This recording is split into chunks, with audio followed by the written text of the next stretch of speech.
The Florida Horse Podcast is presented by the Florida Thoroughbred Breeders and Owners Association. Welcome to the Florida Horse Podcast, brought to you by the Florida Thoroughbred Breeders and Owners Association. I'm Tammy Gantt, and I'm joined today by the Retired Racehorse Project's Executive Director, Kirsten Green. Let's get started.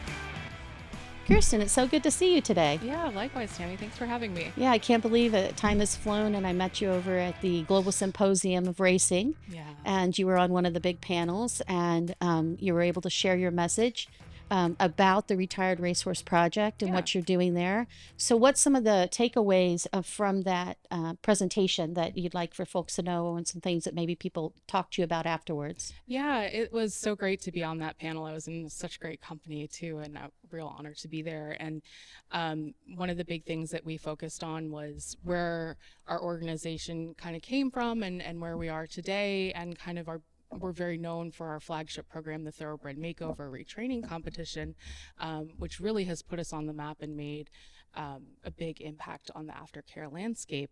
And there's so much more to do still for the breed, and so I think that's what we're really starting to focus on, in the next couple of years, the 5-year, the 10-year outlook, and how we can be of more service to the thoroughbred breed as a whole, beyond racing. Yeah. So let's talk a little about that makeover. Yeah. So a lot of folks know what that Thoroughbred Makeover Retraining Program is, but did you think, having been there, seeing the success over the years of how now thoroughbreds are really wanted in other high-profile horse sport disciplines, so that has really worked? Yes, they're definitely back on the map, and we're seeing in aftercare, it's really making a difference in how efficiently the industry as a whole is able to work on behalf of the horses, because you have something that is helping to drive the demand. So we're seeing RRP eligible, which, I mean, it's a little bit of a colloquialism to say Retired Racehorse Project eligible, and we run into that a little bit because the Thoroughbred Makeover is the event and the Retired Racehorse Project is the organization. So it gets a little confusing, but we don't fight it anymore. Yeah. It's become a thing that people put in their ads for their horses because they know it moves horses.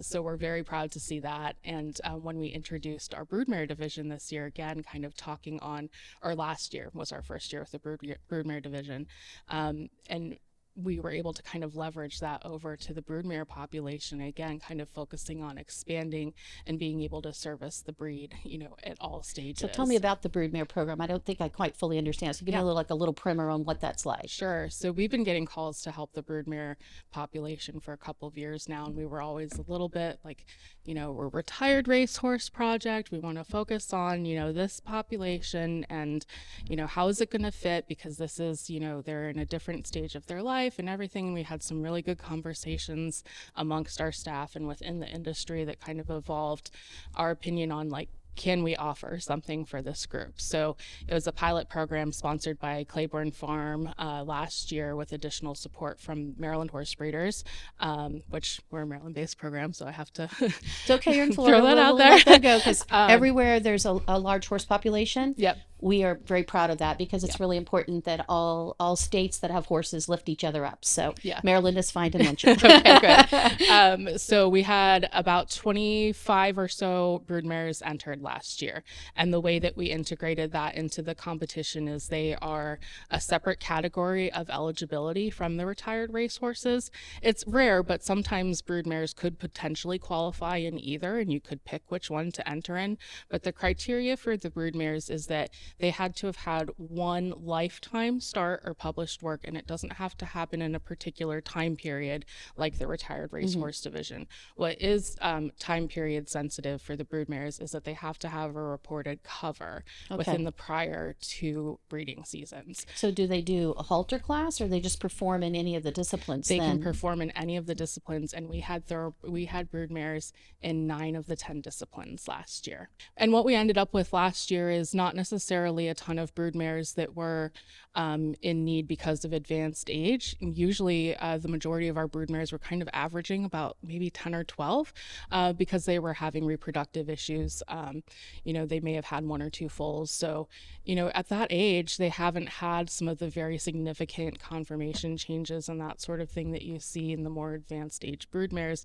And most things are still open and on the table for them. We had them in all divisions except for polo, and I think polo is just a small division for us. I think that doesn't have anything to do with necessarily the broodmare status, but we had them in barrel racing, we had them in the jumpers, in the competitive trail. Like, they were just as versatile. It's just amazing because, broodmares, I do think, was an underserved niche, and that trying to grow, again, that idea that people would want to utilize horses and thoroughbreds in various disciplines. But now you're talking about, because they're all elite athletes. I mean, thoroughbreds are elite athletes, and whether they're retired to become a broodmare or not, they still are an elite athlete. So it's wonderful that you were able to find a way to and get them into your signature key event without getting a little mission creep and getting off mission, because I know that's a challenge with you, because the everyone wants you to do everything for every thoroughbred. Absolutely. And it was very gratifying to be able to kind of meld this in with what already existed, because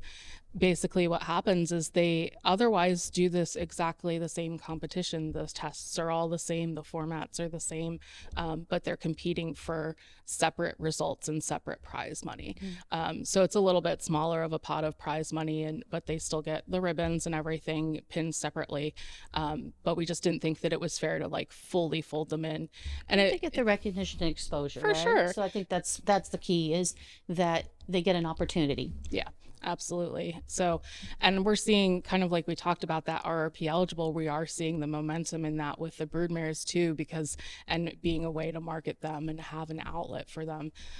There's so many good programs out there kind of in the same aftercare space that have programs specifically for broodmares, but it's so few compared to the retired racehorses. Second Stride, Friends of Ferdinand, Mayor Worthy are all doing broodmare focused programs, but it's interesting the crossover of a lot of you think of the retired racehorses and the broodmares as being so different, but a lot of the patterns and the needs are very similar. You've got an athlete that is going to go on to do something else. You've got a mother that's going to go on to do something else. There's going to be changes in how they're managed, and they're going to need a transition. And, some of the same kind of tracks a little bit, like a broodmare that's not able to produce versus a racehorse that might be coming down in the claiming, or a broodmare that's going to go into a different regional program or a smaller operation. Yeah, so that's a great way to explain those parallels.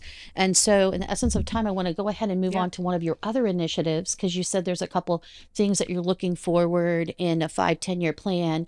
In addition to the broodmare program, what was another initiative that's been pretty recent? Yeah, I mean, we're very focused on just kind of looking at the thoroughbred breed and how we can make sure that that horse is getting the credit that it's due in sport. That's a wonderful way to say it. Yeah. The thoroughbred gets the credit it's due, because we give them credit when they're champions. We dream when they're foals and grow up, but once they go through those processes, they still deserve that credit. Yeah, and we know everybody's out there and they're riding their thoroughbred, their warm bloods, and they're riding their quarter horses, but the thoroughbred has been so influential in developing both of those breeds of sport horses. But the thoroughbred sport horse doesn't necessarily have a breed registry or a breed association of its own that's really tracking its influence and celebrating its successes. So we really want to focus on how can we better quantify that? And I think that dovetails very well with issues around traceability. The thoroughbred as a racehorse or within the breeding industry has such great traceability and such comprehensive records reporting. And then the second that they exit that part of the industry, it's very difficult to keep track of them.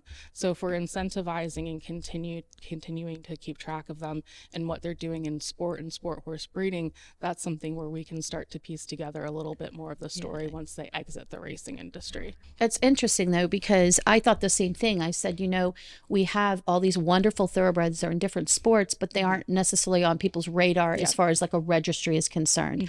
And so I think it's brilliant to say, let's follow them in sport horse world and see Yeah. what that impact is. Yeah. And we're getting ready to release, first of all, the National Economic Impact Study from American Horse Council is coming That's down the gonna be road. big. Going to Yeah. be big. We have funded, the Florida Thoroughbred Breeders and Owners funded the Florida one, Mm-hmm. and that's coming out. And then we drill down to Marion County. Mm-hmm. So Marion County, we do key as horse capital of the world in trademark and actual number of horses. But part of that is we see our thoroughbreds in those show horse arenas, and we see some thoroughbreds. Our polo club is always saying, hey, you got some thoroughbreds out there, or you got a breeding stallion that maybe has that height requirement to give me a nice smaller polo pony.